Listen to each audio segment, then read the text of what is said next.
예, 국민일보 김재중 부장입니다. 아, 제가 이 지방 분권 토론 패널 참석을 이제 그러니까 요청 받았을 때 좀 여러 가지 좀 생각을 해봤습니다. 제가 이제 서울시에 이제 2년 정도 출입을 했었는데요. 이제 같이 이제 행정자치부도 같이 출입을 했고요. 그래서 제가 이제 출입할 때 이제 좀 경험했던 거를 이렇게 쭉 이제 돌아보면서 언론, 그러니까 우리 출입 기자들이 바라보는 서울시 의회의 모습, 그리고 서울시와 의회의 관계, 그 다음에 행정자치부와 지자체나 지방의회의 관계, 이런 것들을 좀 생각을 해봤는데요.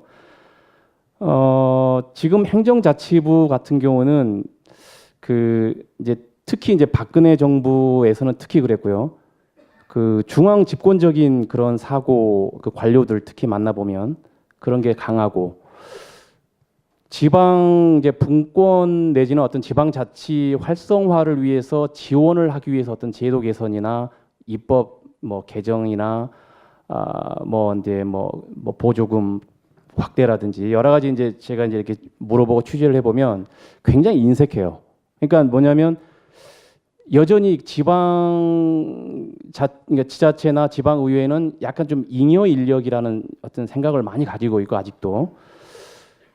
그런데 우리 한번 생각해 봅시다. 이번에 국정농단 사태가 났을 때 굉장히 이제 중앙부처는 거의 마비 상태였고 거의 일을 안 했거든요. 저희들이 볼 때도.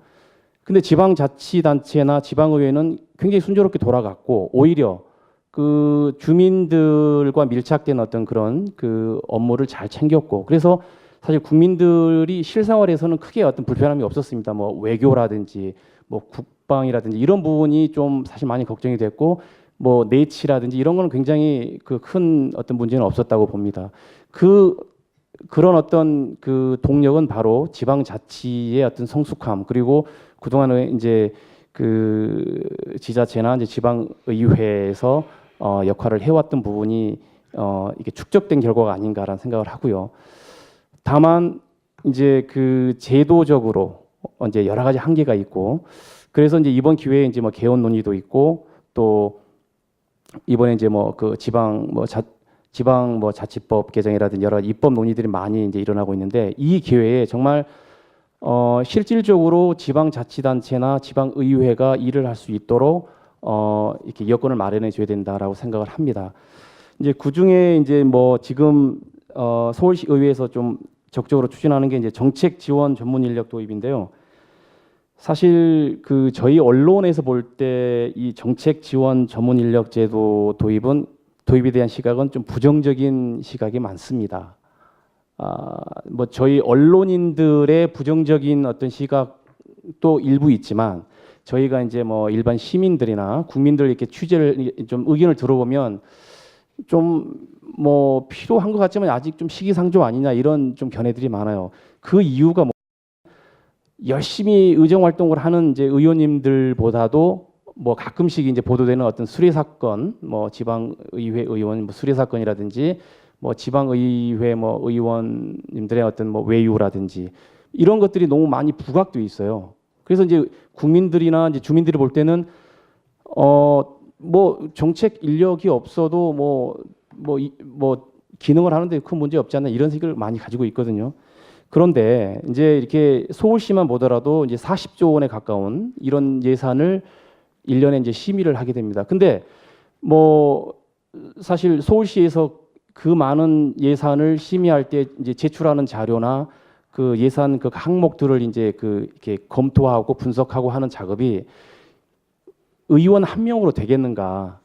그 사람이 물론 전문적인 시각이 있는 사람이라 하더라도 물리적으로 시간도 부족할 거고 굉장히 좀 심층적으로 분석하기 어려울 겁니다.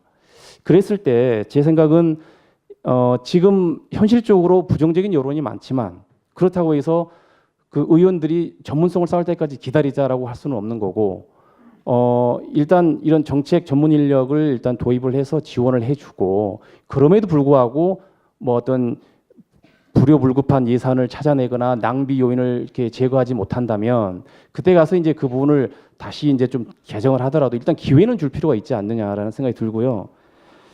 그래서 특히 이제 뭐 예산 편성을 이제 그 행정부에서 이제 지방 행정부가 하는데 대개 오는 단체장의 그 어떤 정치 철학, 그다음에 그 단체장이 그 어떤 중점적으로 추진하는 어떤 사업들에 많이 예산이 배정이 돼요.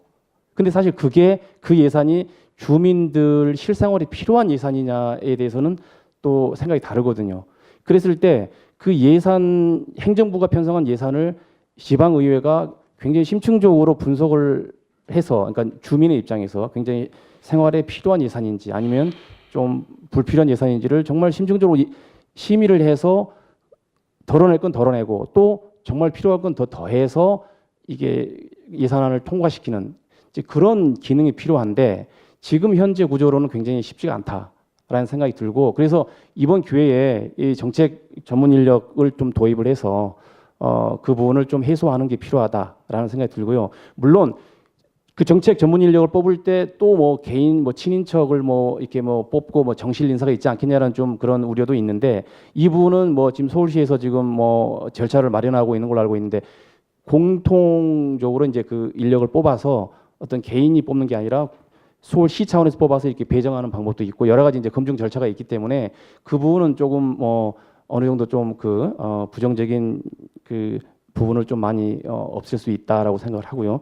그래서 이번 기회에 중앙과 지방의 어떤 이런 그 편중된 것도 좀 바로 잡아야 되고, 지방 어떤 행정에서 볼 때도 너무 행정부 중심의 어떤 이런 구도를 의회의 기능을 강화함으로써 좀 이렇게 좀 뭐랄까 좀 평등하게, 그 다음에 좀 건설적인 그 협력과 감시 견제가 이루어지는 어떤 그런 체제로 가기 위해서도 좀 지방의회의 어떤 그 전문 인력 지원은 필요하다. 다만 그것의 전제가 되는 것은 의원님들의 이제 자각 노력, 스스로 노력하고 스스로 정말 열심히 뛰고 주민들과 교류하고 소통하는 어떤 노력들이 있을 때 여론도 호전될 것이고, 이제 언론에서도 좀 그런 의원님들에게 좀 기회가 돌아가야 된다라고 저희도 좀 그 어떤 그 여론 형성에 좀 동참할 수 있지 않겠나 좀 그런 생각이 듭니다.